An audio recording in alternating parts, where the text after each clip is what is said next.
Probably not going to be all that funny today, but maybe I'll make it up to you with a little mystery for us all to work out.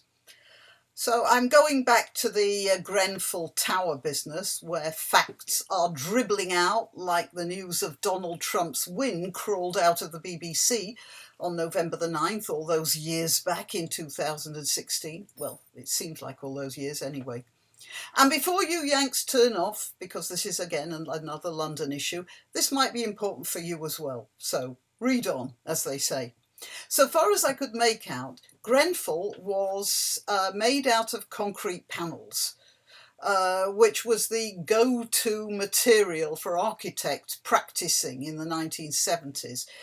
In my opinion, most 20th century architects would have been better and more constructively employed as street sweepers, but that's another matter. Amongst its many faults as a standalone building material, concrete is a truly dreadful insulator. So, no doubt under some European Union directive or other, the council was obliged to insulate the building so that it fulfilled recent energy efficiency requirements. I'm not blaming the EU or saying that their well-meant energy laws are directly responsible for these deaths.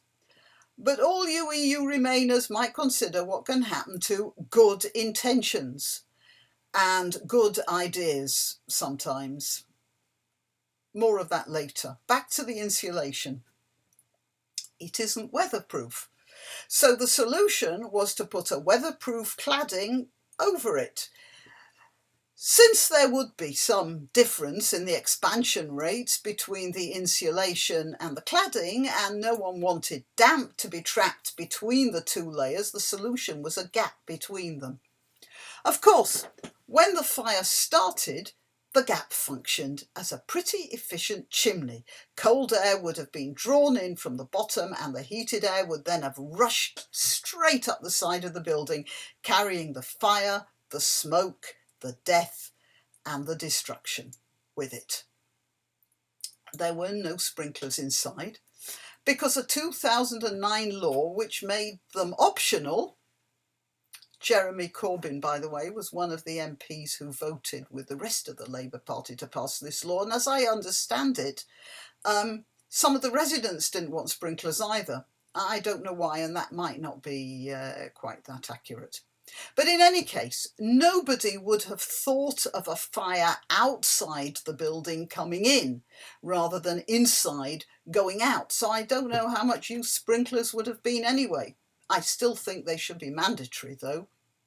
Anyway, that's what seems to have happened. I'm not exonerating the council, the management company, or the manufacturers of the panels. Tests should have been done. They didn't do them. And as I said before, somebody's balls should be waving about on a spike by the end of the inquiry. But now for the mystery. Groups of politically motivated arseholes are agitating about this issue. They're starting riots and physically attacking council employees. They are encouraging the Grenfell survivors to feel victimised and resentful. They are saying this happened because of poor provision for poor people.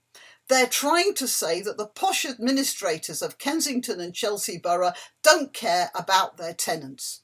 Well, maybe they do, and maybe they don't. But in this case, it looks like they were simply carrying out their legal obligations. The agitators also say that far more people have died than the council and the fire service are admitting. And I find this a very strange thing to say. There's a huge conspiracy theory growing up about it, and it's very odd because what possible advantage could there be to a council and a fire service not to release casualty numbers? The incident was horrific enough that if only one person had died, it would still be a national scandal. So far, we've heard that maybe 30 people have lost their lives horribly in that block. The agitators and some of the residents say more. Over 100, they say. And I wonder, perhaps they know something we don't. That building was a community.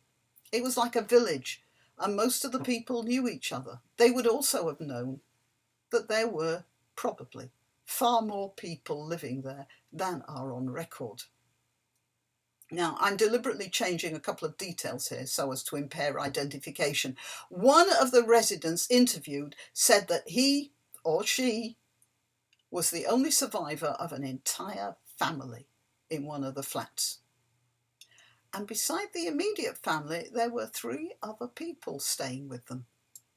How? If you look at a plan of Grenfell, you will see the flats aren't that big. What this means is that the family were trying to save or earn a little extra money by cramming more people into their tiny flat. And they won't have been the only ones. I don't blame them. I don't accuse them of anything. They were doing what they had to do to make ends meet. But there will be a few extra people in the wreckage of the building that the fire service and the council don't know about because they're not registered there. And some of them might never be identified. And some, of course, never found at all. Although that overcrowding in these circumstances was completely irrelevant to the present issue, it also has its dangers, which could suddenly come up out of the blue like this fire did. And that does illustrate a point. Councils and governments can follow rules about ecological efficiency. They can make rules about population density in government-provided buildings. But what they cannot do is legislate for Murphy's Law. And however angry we are, we shouldn't forget that. We should also, of course, try to deal with each of these horrors as rationally as we can, without punching council officials. That doesn't help a bit.